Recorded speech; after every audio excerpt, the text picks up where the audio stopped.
I remember a time when I just kept pressing God, you know, wondering, God, when will it be my turn? When will I get to celebrate at that level? When will I be able to do the things that I see others doing, right? I remember not being very social in high school. Um, I've always just ran with a selective few. I've always kept my circle really small. And I kept to myself. I was very private, very reserved, very observant. And I remember there was a young lady that, she was beautiful. She was beautiful. We were actually friends. And life just seemed so incredible for her. She was very popular. All the guys liked her. She was beautiful. Body was banging. And we were friends and we had a great relationship. But one thing that I was able to quickly identify is that she didn't have self-worth. And although the surface looked amazing, right? She was the cat's meow, the dog's bow wow, but her self-worth. And she would date many, many, many, many men. She would sleep with these guys. For a long period of time, she had this crazy, crazy body odor, right? I mean, the fish was frying, it was snapper. And I was able to identify at an early age that everything glitter isn't gold. And don't ever compete or compare your life to someone else's life, because we don't know what people go through.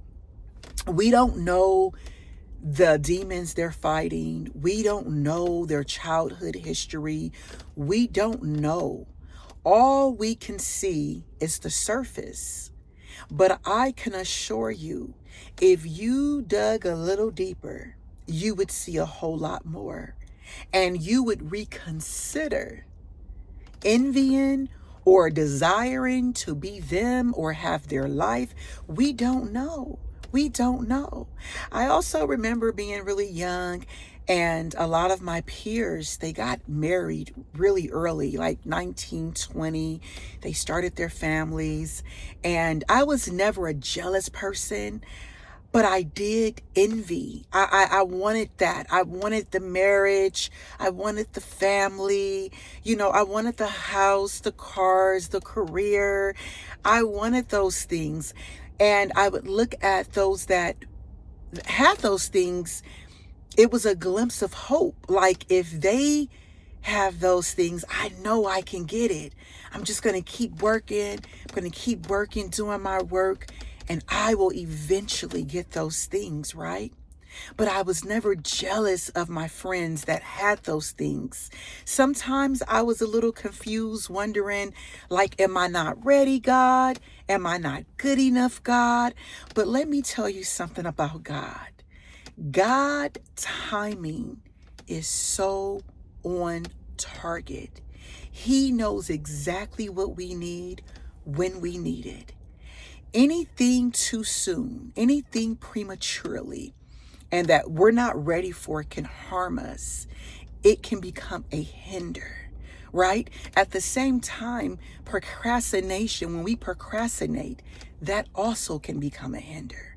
So what we must learn to do is trust God on every situation, every manner concerning our life, because God knows what's best and God knows when. Everything will come full circle. You'll get the house when God says you get the house. You'll get the baby when God says you get the baby. You'll get the wedding, the marriage, the husband, the wife when God says it's time. You will elevate in your career When God says it's time, you will travel those places that you desire to travel.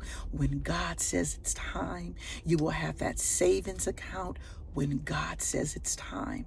But you must do your work. In your waiting season, you must do your work.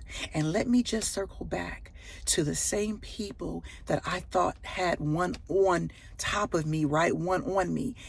You go back, you fast forward 20, 30 years later, right? The same people that I envied, that I desired to be like and didn't understand why not me? Why can't I have that same glory? Their life didn't turn out so well. Their lives didn't turn out so well. The consequences of the choices that they made in such an early stage of their life, 20, 30 years later, it didn't play out so well. So although you didn't get yours in the beginning or the first half, God's going to give it to you on the second half. God gave it to me on the second half. So now here I am in the second half, and I'm thriving. I'm that girl, not toot my own horn, but I am her, right? Confidently, respectfully, I am her. And I'm just grateful that God redirected me, that God ordered my steps, because a good man's steps are ordered by the Lord. And we have to trust his timing. We have to trust his timing, because when we move with our own timing, we marry the wrong person. We start having a family with the wrong person. Children are a blessing from God. The Bible says all good things come from above. So we know it's all ordained. God gives us free will. So we can start and we can have a family, we can have our babies, and it's a blessing. When God blesses your womb, it is a blessing that only God can do. But then there's things that come with that generational curse, that bloodline, because we step out of God's will, right? So it's just, obedience is better than sacrifice. Even myself, I am blessed. I have an amazing, incredible daughter. God bless me real good. But there are consequences that I still have to accept because of the choices that I made in my 20s, in my 30s. So I'm just sharing this information to encourage you, to let you know your time is now. Your time is coming. It didn't matter. It doesn't matter how you started. All that matters is how you finish. Not how you start the race, but how you finish the race. Finish strong. Be encouraged. I love you. God bless you. Until next time.